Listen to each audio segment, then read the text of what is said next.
ये कहानी है महाराणा प्रताप और उनके वीर घोड़े चेतक की।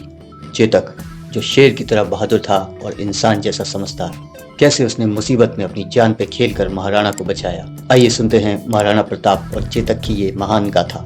राजस्थान की तपती रेत में जब सूरज की किरणें धरती को आग बना देती थीं, तब भी एक नाम था जो हर दिशा में गूंजता था, महाराणा प्रताप। वे मेवाड़ के स्वाभिमान, शौर्य और अटूट देशभक्ति के प्रतीक थे। उनकी छाती पर तलवार की चमक और आंखों में मातृभूमि की आग जलती थी। समय था जब अकबर ने भारत के अनेक राज्यों को अपने अधीन कर लिया था। राजाओं ने अपने राज्य को बचाने के लिए समझौते कर लिए थे, परंतु महाराणा प्रताप ने झुकना स्वीकार नहीं किया। उन्होंने कहा था, राजपूत का सिर कट सकता है लेकिन झुक नहीं सकता। यह वचन ही उनका धर्म बन गया और उसी धर्म की रक्षा के लिए उन्होंने अपना सब कुछ दांव पर लगा दिया। महाराणा प्रताप के जीवन में केवल तलवार ही नहीं, बल्कि एक ऐसा साथी भी था जो उनके हृदय का हिस्सा था। चेतक, हीरे सा चमकता, गर्व से सिर ऊंचा किए, सिंह की तरह बहादुर वह अश्व जिसे देखकर दुश्मनों के दिल कांप जाते थे। कहते हैं चेतक केवल घोड़ा नहीं था, महाराणा की आत्मा का विस्तार था। वह महाराणा के हर भाव को समझ लेता था, चाहे रणभूमि हो या जंगल की निस्तब्ध रातें। महाराणा जब तलवार उठाते, चेतक की टापें धरती पर गर्जना करती। दोनों मानो एक ही आत्मा के दो रूप थे, एक मानव एक पशु, पर दोनों में ही एक ही ज्वाला थी, मेवाड़ की आजादी। सन 1576 की वह सुबह, हल्दी के रंग जैसी सुनहरी घाटी जो उस दिन रक्त से लाल होने वाली थी। एक ओर अकबर की विशाल सेना, दूसरी ओर महाराणा प्रताप की सीमित टुकड़ी। लेकिन महाराणा के हृदय में भय नहीं, केवल जोश था।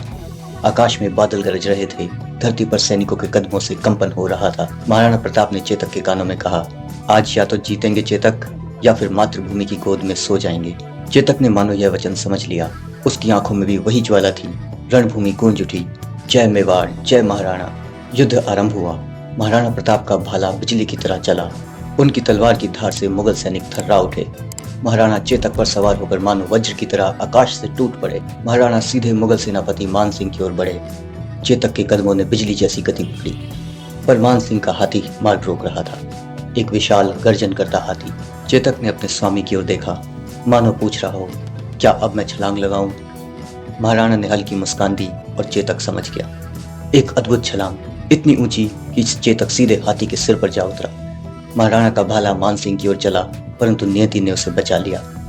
हाथी बेकाबू हुआ, चेतक घायल हुआ, पर महाराणा प्रताप अभी रण में डटे थे। युद्ध भयंकर था। महाराणा के चारों ओर दुश्मन बढ़ते जा रहे थे। चेतक के पैर में गहरा घाव हो गया था, पर उसने महाराणा को गिरने नहीं दिया। महाराणा बेहोश हो गए, पर चेतक ने उन्हें अपनी पीठ पर लाद लिया और दौड़ पड़ा उस दिशा में जहां सुरक्षा थी। रक्त बह रहा था, पर चेतक की टापें रुकने का नाम नहीं ले रही थी।